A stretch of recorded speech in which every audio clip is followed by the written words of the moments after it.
Welcome to the deep dive.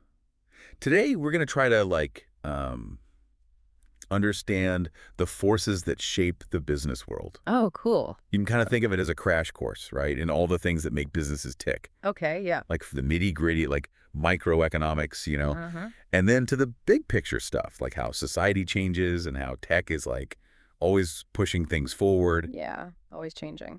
So for this deep dive, we're looking at a lecture by Jerry Mutamukulu. Okay. He's from Transcal Business School in Zimbabwe, Got it. and he's got some impressive credentials, FCCA, MCM, MBA. Wow. So he really knows his stuff, and he's breaking down, this complex business world. Yeah, But he does it in a way that's insightful, but also really practical. I like that. So whether you are prepping for some big meeting or just trying to keep up with the latest trends or just, a learning junkie, Mm-hmm. this deep dive will give you knowledge you can use. I feel like it's like you get to peek behind the curtain of the business world and you see like all the inner workings. You know what I mean? Exactly. Like what makes it work? What drives success? Yeah, totally. So let's start with the foundation, right? Microeconomics. Now, you're probably thinking, oh, supply and demand, I know that. Right, the basics. But our expert, he takes it a step further. Oh, He dives into this concept of elasticity okay. and how crucial it is for businesses to set the right prices. Makes sense. Like, for example, think about luxury goods. Okay. Like, imagine if the price of a designer handbag suddenly, skyrocketed. Yeah. Demand would probably plummet, right? Yeah, I think so. Because there are tons of other options out there. Right. That's what we call, elastic demand. Elastic. But then what about something like gasoline? Even if prices go up, people still need to fill up their tanks. True. Got to get to work. Exactly. Demand stays pretty much the same. So that's inelastic demand. Okay, I'm seeing the difference. So understanding elasticity, it's crucial for businesses. Yeah. Because they can predict how consumer behavior might change, if prices fluctuate. Interesting. It's not just setting a price. You're trying to understand the whole market Yeah, and how people are going to react. it's like a strategy almost. Yeah. It's like a game of chess. Yeah. You got to anticipate, what your opponent's going to do. I see. Yeah. Okay, so let's talk costs. We've got fixed costs, like rent, right? Right. That stays the same, whether you're producing a ton or just a little bit. Mm-hmm. Then you've got your variable costs. Those change depending on, how much you're producing. Makes sense. Think raw materials. Okay. The more you produce, the more materials you're going to need. Right. But here's where it gets interesting. Economies of scale. Ooh, I like that. Our expert, he says it's a powerful concept. Basically, as your production ramps up, your cost per unit, it goes down. Huh. You become more efficient, so it gives you this competitive advantage. Oh, that's smart. It's like when you buy in bulk, Oh, yeah. you get a discount because you're buying so much. Right.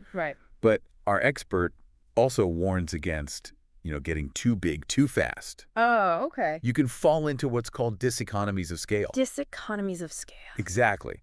If a company grows too quickly, but they don't plan it out well, they haven't managed it properly, Right. then things can start to become inefficient. Like communication breakdowns, bureaucracy. It gets hard to manage a huge workforce. That makes sense. And then your costs per unit, they can actually go up. Wow. It negates the benefits of being big.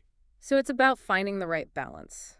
Yeah, it's finding that sweet spot Right. where you're maximizing your efficiency, but your costs are still under control. It's not just about growth for the sake of growth. Exactly. It's got to be strategic Yeah. and sustainable. Okay, now businesses, they don't just operate in a vacuum. Of course not. They're part of this big ecosystem, right? Mm-hmm. With competitors and consumers. And this is where market structure comes in. So our expert, he breaks it down into 4 main types. Okay. Perfect competition, monopolistic competition, Mm-hmm. oligopoly, and monopoly. Got it. So perfect competition, that's kind of like the ideal. Okay. You've got a bunch of sellers. They're all selling the same product. Right. No single company controls the price. Right. It's all about supply and demand. Level playing field. Yeah. But in the real world, Mhm. perfect competition is pretty rare. Yeah, I was thinking that. I mean, think about it. How often do you see a market where all the products are exactly the same Right. and no one has an advantage? More often, it's something called monopolistic competition. Monopolistic competition. Okay. You've got lots of sellers, Mm-hmm. but they each try to make their product or service unique. Interesting. So think about restaurants. Okay. Yeah. There are tons of them. Yeah. but they all have different menus. For vibes. Exactly. Different price points. Right. So they're not competing just on price. They each kind of carve out their own little niche. Yeah. Right? Appealing to a specific customer.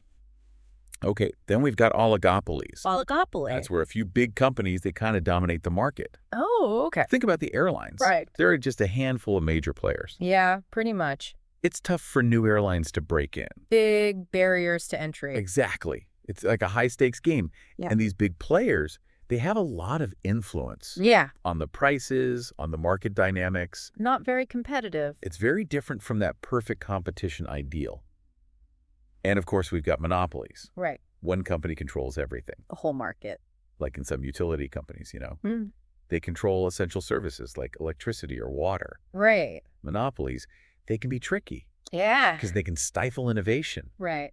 Consumers don't have many choices. Not good for the consumer. So it's when you often see government stepping in. Right. To regulate. To regulate, exactly. So they don't take advantage. Exactly. They want to make sure there's fair competition. Makes sense. It's about, letting companies thrive, but also making sure the consumer is protected. Yeah, that's a good point. So understanding these different market structures, it's super important for businesses. Mm-hmm. It helps them develop good strategies Yeah. and, navigate this whole competitive landscape. Hmm. But it's not just about these economic models, right? True. There are other forces at play. Like what? Forces that shape, not just businesses, but whole societies. I see. We're talking social and demographic trends. Oh, okay. Big picture stuff. Mhm. Population growth, people getting older, urbanization. Right. All of that impacts everything. From what people buy. Exactly. To the workforce, to government policies. It's the long game. Right. And our expert says these are the forces that businesses really need to pay attention to. So important. Like take population aging. Okay. People are living longer. That's true. And that has huge ripple effects for businesses. Yeah, I bet. Like how? Well, we already touched on it a bit. Yep. There's a growing need for healthcare, Mm-hmm. for products that are specifically for, older people. Makes sense. But this trend, it also impacts the workforce. Oh, right. So businesses are having to figure out how to adapt Mm. to an aging workforce. Yeah. They need to create flexible work arrangements, Right. offer retraining opportunities. And make sure their work culture. Exactly, that their work culture is inclusive Yeah. and supportive of, older workers. Yeah, for sure. It's like we need to stop thinking about retirement age Uh-huh. and start thinking about longevity That's interesting. and how to keep people engaged All right. and productive even as they live longer. Keep them in the game. Exactly. But it's not just about adapting to an aging population. Right. You also have to understand the values Mm-hmm. and preferences of different generations. Oh, that's true. Millennials, Gen Z, baby boomers. They all want different things. Exactly. They all have their own perspectives and buying habits. And those values. Right. Those values are always changing. Yeah, they are. Influenced by social movements, by technology. By what's happening in the world. Exactly. Yeah. Businesses can't afford to just stay the same. Right. They have to keep their finger on the pulse of the culture. And society. Exactly. Yeah. They need to understand not just what people are buying, Right. but why they're buying it. Like what motivates them? Exactly. What are their motivations? What are their values? What are they hoping to achieve? What are their aspirations? Exactly. It's about connecting with consumers Yeah. on a deeper level, It's like understand that. understanding their needs, their desires, and making sure that your brand Aligns with those. aligns with those values. Yeah. It's not just about selling products anymore. Right. It's about building relationships Mm-hmm. and becoming a part of, the cultural conversation. Love that. And speaking of cultural shifts, let's talk urbanization. Oh, okay. Cities are magnets. For sure. They pull in people, And businesses. businesses, Yeah. investment. All happening in cities. But all this activity, Creates challenges too. it puts pressure on infrastructure, right? Right. The need for affordable housing, transportation, all these essential services. It's a lot to manage. It's a complex web of challenges. For sure. And businesses need to be mindful of that. So true. They can't just focus on their bottom line. Right. They got to think about their impact on the city And the people. and the people living It's there. about responsibility. It is. It's about being a responsible corporate citizen, Mm. contributing to, the well-being of the city Yeah. and working with others to create a sustainable And equitable. and an equitable urban environment. I like that. So we've talked about, the economic foundations Yeah. and the social and demographic forces that are Yeah. shaping everything. The big picture stuff. Yeah. But there's one force that's changing everything. What's that? Technology. Ah. And that's where we'll pick up in part 2 of this deep dive. Can't wait. It's amazing, right, how tech has totally reshaped the world. Like, things that used to be sci-fi are now just normal. Yeah. And for businesses, it's changed everything. It's opened up so many possibilities, right? Yeah. But it's also disrupted the old ways of doing things. Totally. It's making everyone rethink how we work, how we create value, how we connect with customers. It's a whole new ball game. Our expert really dives into this, Yeah. how tech is impacting businesses on all these different levels. Yeah. And one of the key areas he focuses on is automation. So using machines and software to do the tasks that humans used to do. Makes sense. It's fascinating to think about, where this is all going. Like, on the one hand, you've got this potential for increased efficiency, Uh-huh. more accuracy, even safety in certain industries, right? Mhm. I mean, imagine dangerous or repetitive tasks.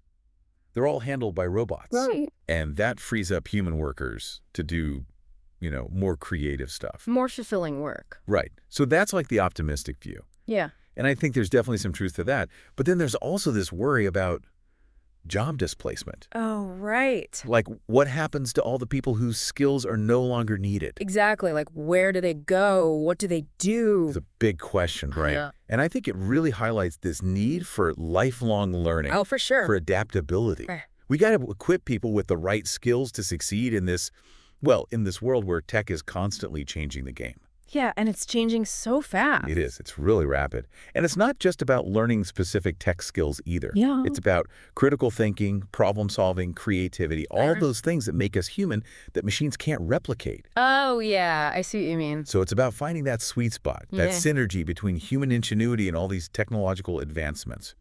And it's not just workers that need to adapt, Oh, right. Companies are having to change too. Yeah, makes sense. They're rethinking how they're organized Mm-hmm. just to keep up with how fast things are changing because of technology. It's a lot to handle. It is. And that's where this idea of delayering comes in. The layering.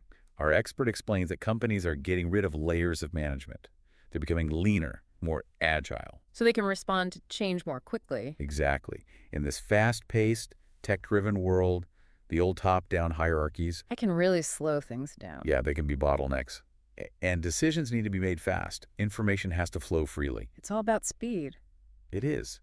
And tech plays a huge role in this shift. Uh-huh. It allows for real-time data analysis, Mm-hmm. easier communication across departments, Right. and it automates so many routine tasks. So managers can actually focus on the big picture? Exactly. They can focus on strategy. Yeah. It's all about empowering employees at every level That's cool. to contribute their ideas, to share their expertise. You create this more collaborative, more innovative environment. I like that. And this move toward flatter organizations, it's also being driven by outsourcing. Outsourcing. Yeah. So more companies are deciding to, delegate tasks or even entire functions to outside providers. Okay. Outsourcing, it's got its pluses and minuses, of course. Right. It allows companies to tap into specialized expertise to Mhm. cut costs and really Mhm. focus on what they do best. But Yeah. you're right, it raises some important questions. Like what? Are we sourcing things ethically? What about labor practices? Yeah. And how does this all impact local economies? Right. Those are big questions. They are. So it's not a decision to be made lightly. Companies really have to think about those ethical implications. Mm-hmm. And they need to work with partners that share their values. That's so important. And it's not just about finding the cheapest labor. You got to find the right partners, the ones that can deliver quality, and that align with your mission, your principles as a company. It's about the big picture. It is. Now, all of these tech advancements, they're having a big impact on specific professions too. Oh, yeah, for sure. And our expert, he zooms in on accounting. Okay. It's a field that's being reshaped by tech in some pretty dramatic ways. Yeah, accounting is changing a lot. It is. Gone are the days of accountants just crunching numbers in spreadsheets. Right. With these super sophisticated information systems, they're playing a much more strategic role now Interesting. for financial detectives, Oh, I like that. They use data to uncover insights. They identify trends. They help businesses make smart decisions. They're like the brains behind the operation. They are. They analyze financial performance, Mhm. they assess risk, Mhm. and they give this strategic guidance all based on data. So it's not just about numbers anymore. No, it's so much more. It's an exciting evolution, I think, of the accounting profession. It sounds like it. You need a blend of the traditional financial skills. Right. But you also got to be tech savvy. Yeah, you got to keep up with the tech. You do. Mm. Accountants need to be comfy working with these really complex software systems. They have to interpret mountains of data. Yeah. And then communicate all of those insights to, the stakeholders. It's a lot. It is. And it's a great example of how tech isn't replacing human expertise. It's making it better. Yeah, augmenting it. Exactly. We're using tech to enhance our abilities, to unlock new levels of understanding. That makes sense. But, with all this focus on embracing the latest tech, Yeah. there's one crucial aspect of the business world that often gets forgotten. Oh, what's that? Sustainability. Ah, right. Sustainability. It's easy to forget about that when you're caught up in all the excitement of new technology, isn't it? It is. It's easy to get caught up in the hype. Yeah. But sustainability, it's not just a buzzword. Yeah. It's a fundamental shift in how we think about business and our role in society. I like that. Like, we have to change how we think. We do. Our expert, he really emphasizes this interconnectedness between business and the environment.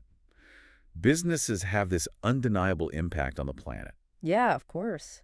through pollution, through using up resources, carbon emissions. It all adds up. It does.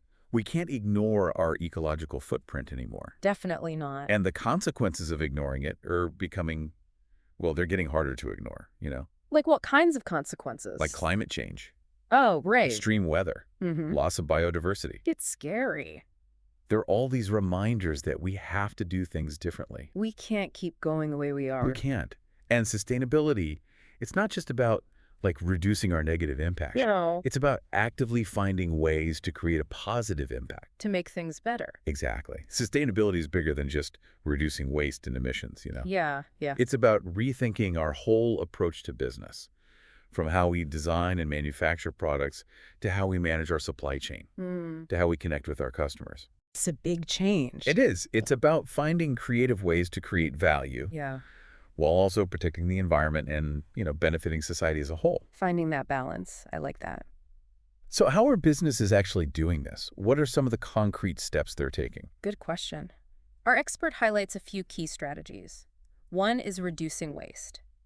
So minimizing the amount of materials used, reusing and recycling whenever possible. Right. And finding clever ways to, repurpose waste into something valuable. I like that, turning trash into treasure.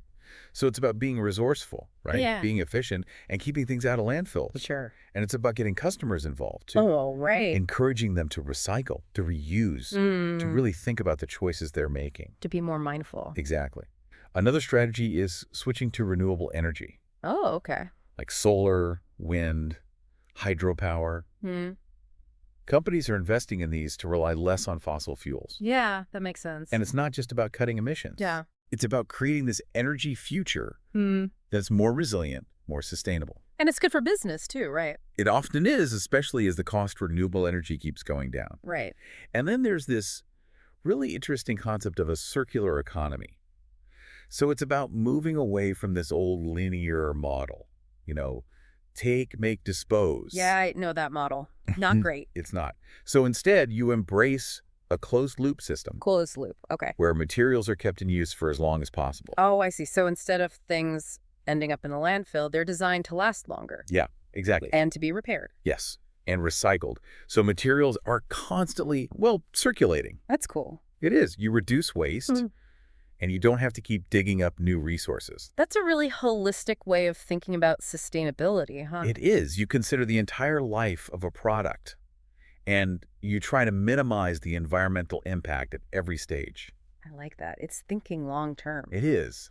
So it's clear that sustainability is not just an afterthought anymore. It's becoming more important. It's becoming this core principle that's guiding business decisions. Companies are taking it seriously. They are. It's about creating a business model that's, good for the planet, Yeah. good for society, and in the end, good for business too. It all comes back around. It does. It's about recognizing that we're all connected. Businesses, consumers, communities, the environment. It's a big web. It is. And we have to find ways to create a future that's more sustainable. And more equitable. And more equitable, you got it.